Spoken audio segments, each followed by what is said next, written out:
में ब्रिजराज, अरे कुंदन बन में महाराज, रास रचाई के नचावे सुंदर नाच।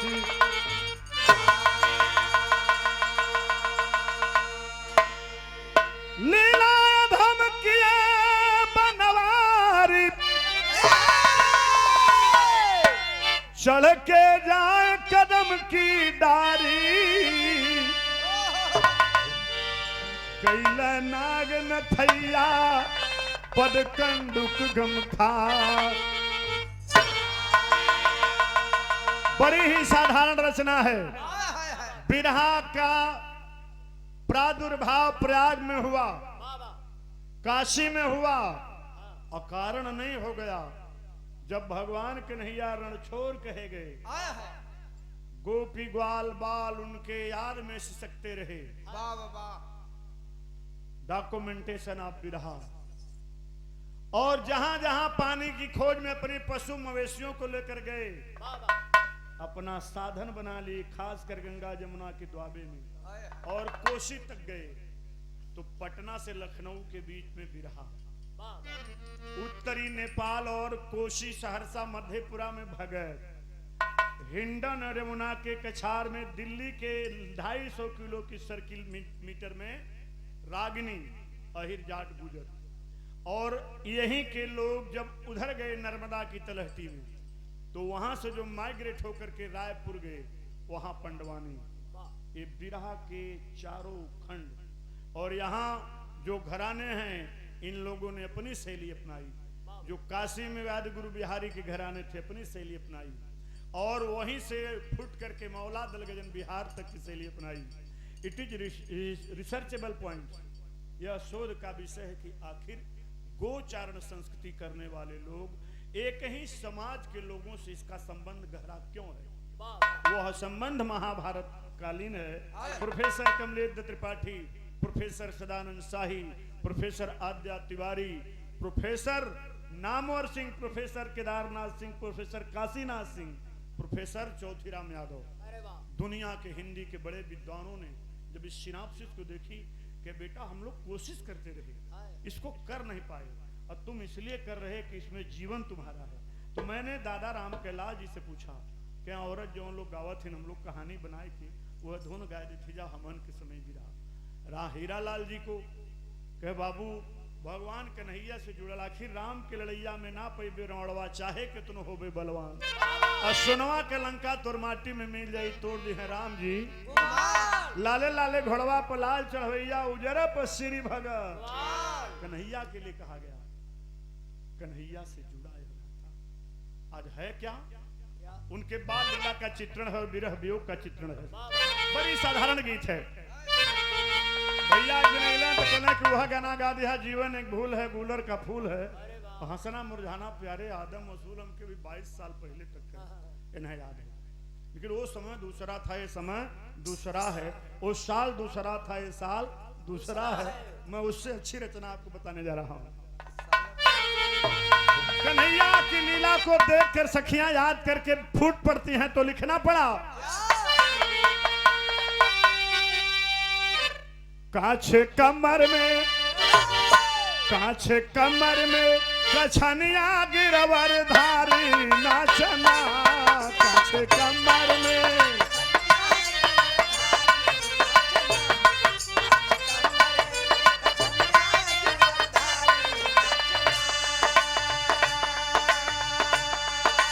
खेलन खेल की लाल करत मनमोहन मदन मुरारी,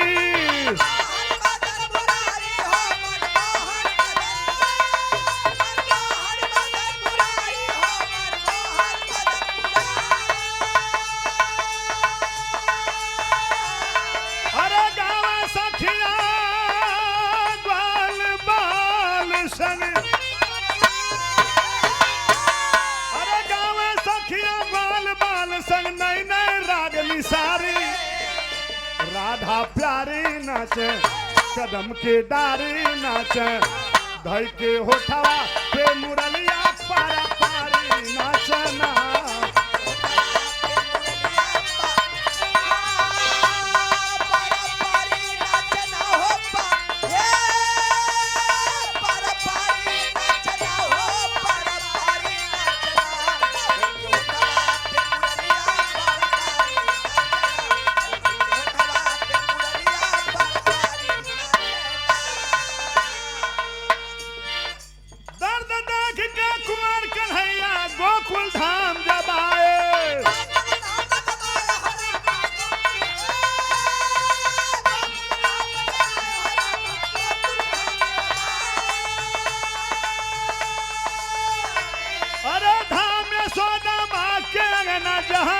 ललचाए,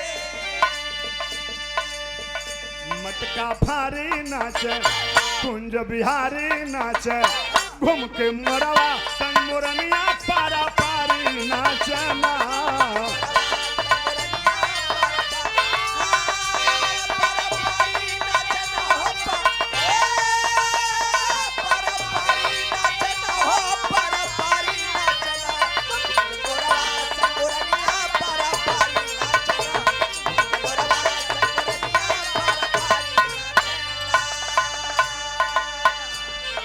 खबर लगी जब कंस मामा को पुतना को भेजवाया है, अरे बालेपन की जितने बचा, अरे सबको विष पिलवाया है, अरे कितनों को लेकर करके वह अरे सीधे मौत करवाया है।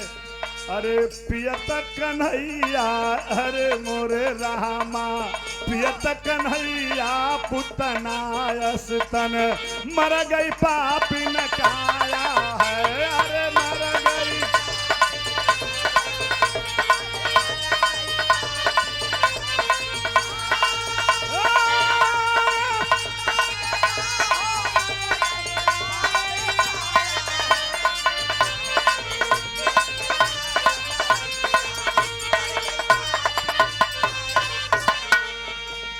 पुतना जब पिलाने के लिए गई है, चूसते जा रहे हैं, चूसते जा रहे हैं स्तन को, और वह पैर पड़ा करके ऊपर करते हुए जोर की आवाज लगा रही है, खिलखिला करके करवट मार करके हंस रहे हैं कन्हैया। भागी भागी आती हैं जसोदा मैया, हाहाकार मच जाता है, लोग समझ गए क्रूर कंस की चाल है। दिन दिन बढ़ी उमरी आई काधा, अब पद कंदुक के खेल किए, अब भ्रांति तोड़े जमुना जल का, अब पारी जल से मेल किए, मार के गेंदा दह में कूद गयो, अरे अजब रेल में रेल किए। खबर लगी है माँ जसुदा को, हाहाकार तब झेल लियो।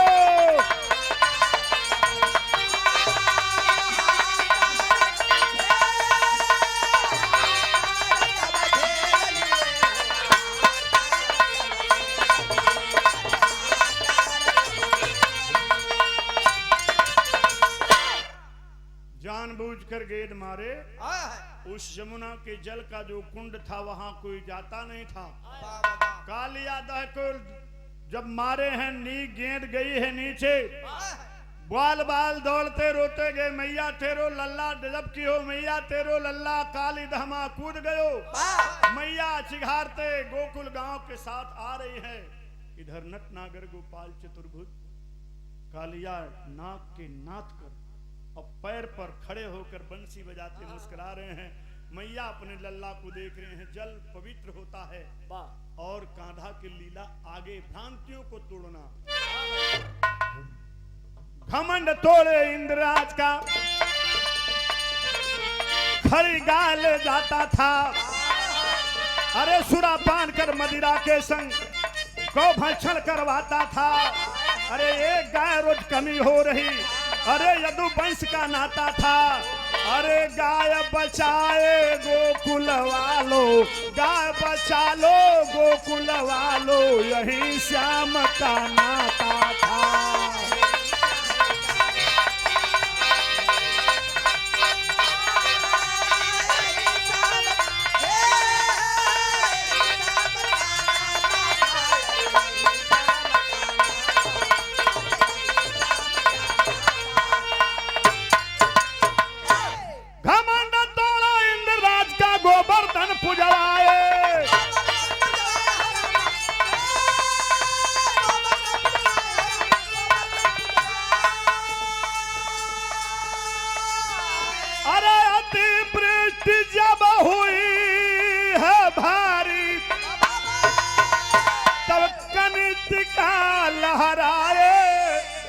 गोवर्धन धारी नाचे, कृष्ण मुरारी नाचे तले के अंगुरी पर गोवर्धन फिर ललकारी नाचे नाल के अंगुरी पर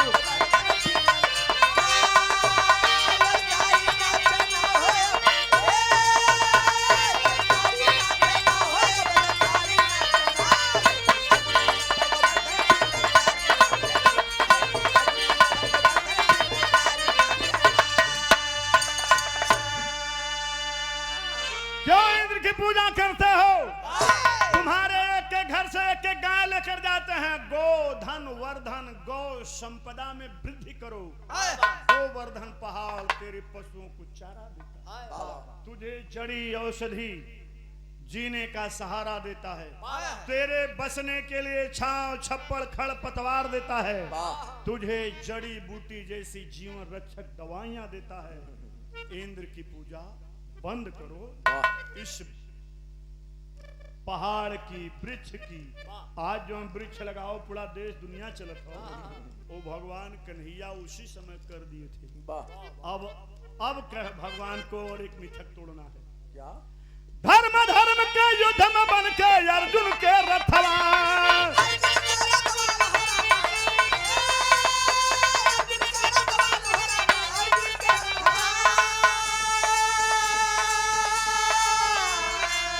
भाई भाई के सीने में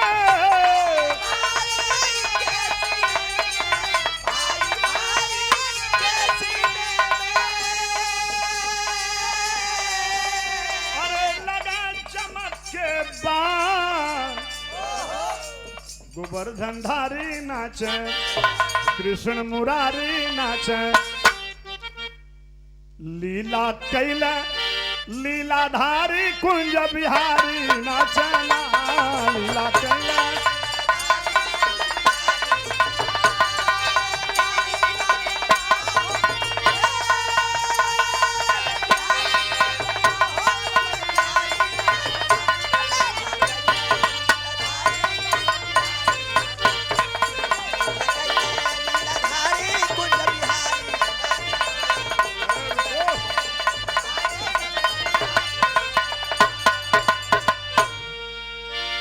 अर्जुन पीछे हट रहे थे।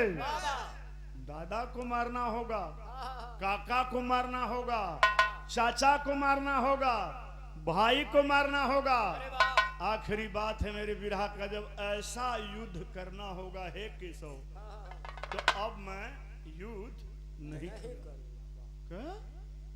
यहाँ न कोई तुम्हारा भाई है, न कोई तुम्हारा दादा है, न कोई तुम्हारा काका है, न कोई तुम्हारा चाचा है। यह धर्म और अधर्म का युद्ध है। तुझे धनुष बाण लेकर के समर में चलना होगा। जो कुछ हूं मैं हूं।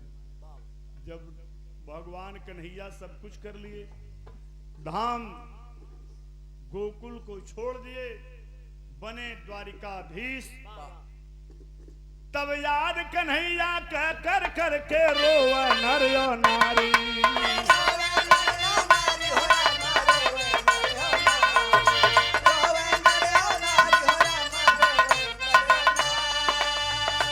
अरे धरती पर बिरहा रागनी भगत बनवारी,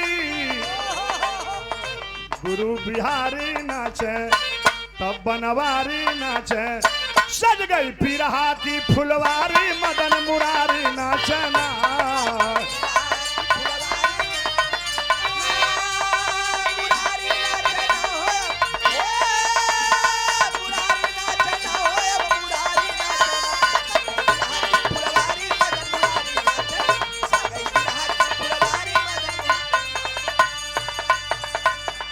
प्रयाग में गीतानंद राम और अखाड़े आले,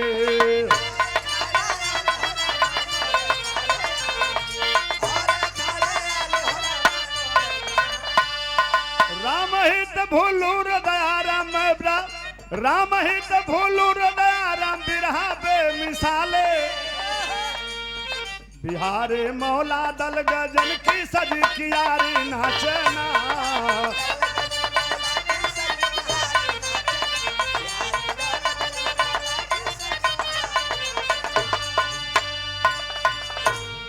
प्रयाग के अखाड़े बनारस में बीरू बिहारी के अखाड़े, बिहार में मौला दलगजन के अखाड़े और कजरी से बिरहा में विलीन होने वाले अखाड़े, जय अखाड़, लालता, हबीबुल्लाह, ये जितने घराने हैं, दिल मोहम्मद, राम सेवक सिंह, शिवबदन सिंह आदि, भगवान श्री कृष्ण के उस राग को विरह के रूप में, सबकी अलग अलग आज विरह की भाषा, तो राग विरह बिरहा की भाषा गावे गुरु हसारे।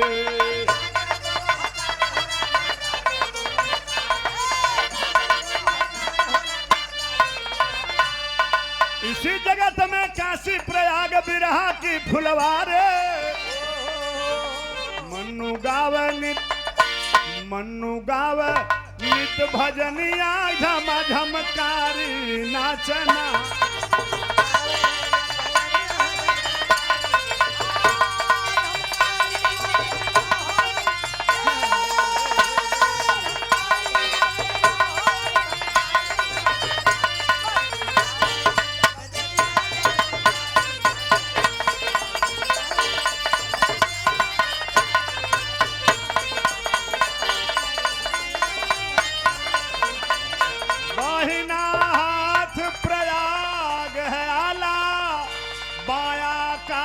बना मतवाला,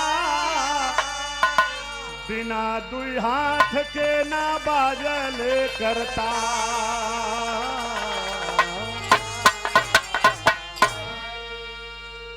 सेवा में श्रीमान फूलचंद यादव, जगतपुर बैंक वाले।